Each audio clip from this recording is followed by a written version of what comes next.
Inilah kampungku, kampung nelayan Alunaga. Terletak di ujung pulau Sumatera, dikelilingi laut dan kaya akan hasil lautnya.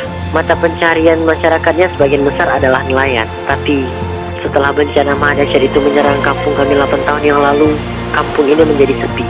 Masyarakatnya sebagian kecil pindah ke rumah bantuan di atas bukit, dan sebagian besar di bawah gelombang tsunami, termasuk ayahku. Tapi masih ada saja masyarakat yang bertahan di daerah yang rawan gempa dan tsunami seperti ini karena alasan mata pencarian, tanah warisan, ataupun persahabatan. Seperti aku ini. Namaku Alam. Aku lahir dan dibesarkan di sini bersama kedua orang sahabatku, Aidil dan Fahri. Kami berjanji tidak akan meninggalkan tanah kelahiran ini sampai kami mati.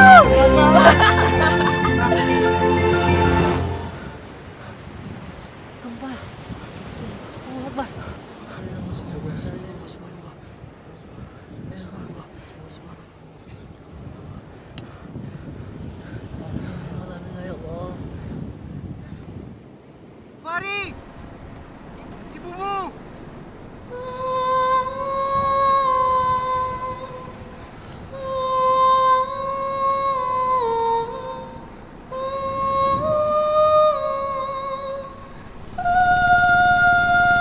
Fahri, yuk. Tak pernah aku bayangkan salah satu dari kami akan mengingkari janji yang kami buat sendiri.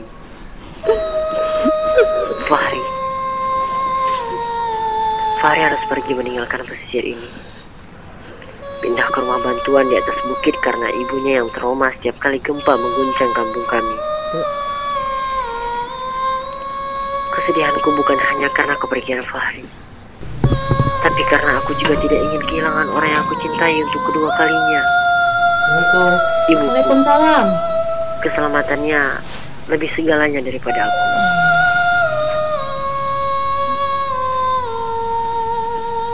Kenapa nama nih? Beda dari biasanya.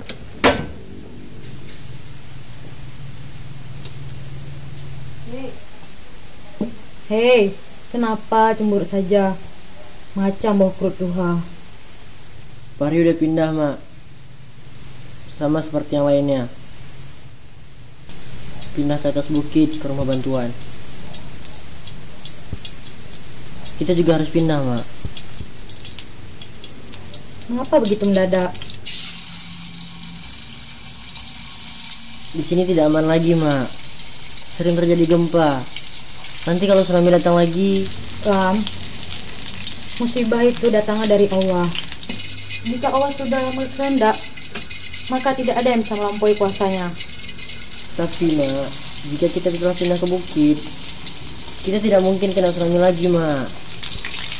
Musibah itu datangnya dari Allah.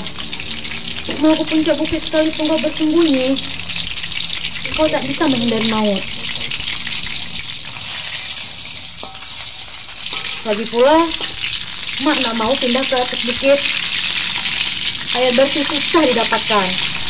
Allah akan naik turun bukit untuk mencari air, Mak. Selama ini mata pencarian kita itu dari laut, Nak. Allah makan kerja, Mak. Terus bagaimana dengan sekolah kau? Hanam ucap. Kalau kau yang kerja, biar Mak yang menggantikan kau sekolah. Dengarkan dulu cakap Allah, Mak. Pokoknya, Mak nak mau pindah. Tanah ini merupakan tanah satu-satunya peninggalan ayahmu. Lalu siapa yang akan mengurusnya? Tapi Alam takut kejadian ayah terulang lagi, Mak. Sudahlah, jangan kau singgung lagi ayahmu. Ayahmu sudah tenang di alam sana.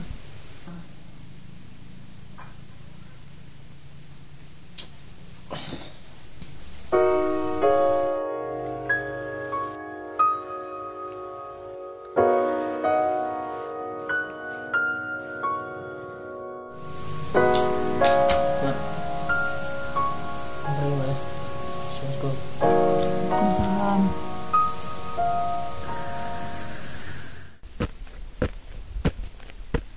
Jadi kau serius ingin meninggalkan pesisir ini?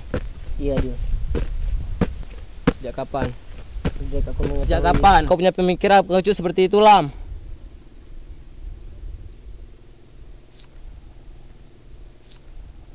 Kita lahir di sini, besar di sini. Kenapa kau mesti meninggalkan kampung ini, Lam? Ini demi kebaikan, Dil. Bukan, tapi ketakutan.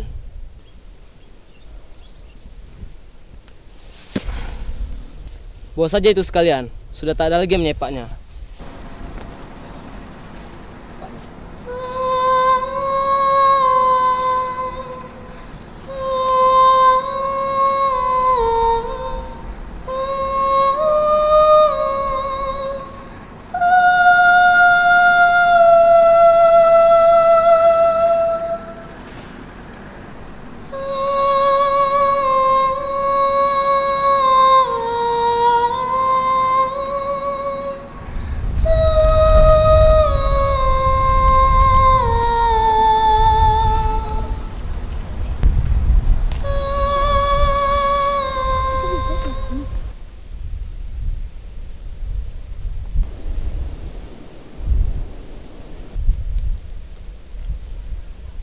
Fit,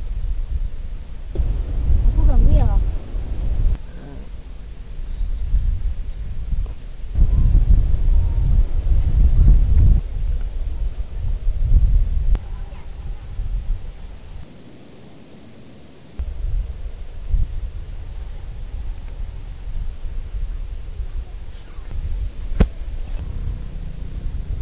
Oh iya, Lam.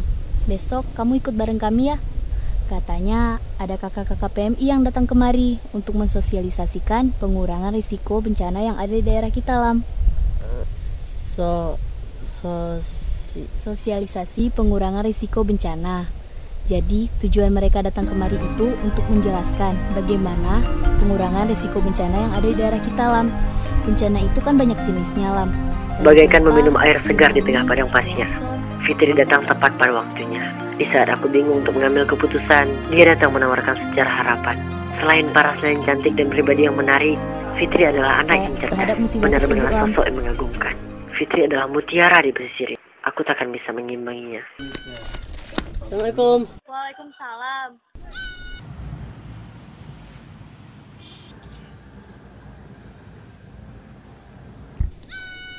Seperti yang dikatakan Fitri tadi, memang ada beberapa tanda-tanda alam yang terlihat jika akan terjadinya gempa bumi, yaitu bentuk awannya seperti tersedot ke bawah.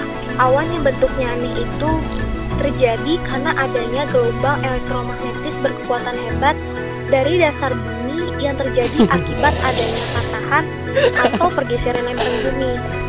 tapi belum tentu juga jika ada awan seperti itu di langit akan terjadi gempa bumi. Mungkin saja memang bentuk awannya seperti itu. Selain itu, hal lain yang bisa terjadi saat gelombang elektromagnetik itu muncul adalah terganggunya aliran listrik. Ketika listrik sudah dimatikan, lampu-lampunya tetap menyala redup atau tampak remang-remang. Ini karena pengaruh dari gelombang tersebut. Perhatikan juga hewan-hewan. Cek apakah hewan-hewan seperti menghilang, lari, atau bertingkah aneh atau gelisah. Insting hewan biasanya tajam, dan hewan bisa merasakan gelombang elektromagnetis. Yang berikutnya air tanah. Gempa seringkali diawali dengan gerakan dari bawah permukaan tanah. Jika terjadi patahan atau pergeseran, biasanya air secara tiba-tiba menjadi surut. Jika 4 tanda ini ada atau muncul dalam waktu bersamaan, segeralah kalian berevakuasi. Karena dari 4 tanda tersebut, memang benar akan munculnya gempa bumi yang berkekuatan besar. Bencana memang bisa datang kapan saja. Bahkan maut tak bisa kita hindari. Tapi risiko masih bisa kita kurangi. Fahami dan cobalah mengerti gejala alam. Sekarang kami tak perlu takut lagi. Kami akan tetap di sini, mengisi hari-hari kami. Sampai tua nanti, bahkan sampai mati seperti janji kami. Karena ini negeri kami, tanah kami, tempat tinggal kami. Ile barokon lam jaro kafe Jino nalik ajai kajaya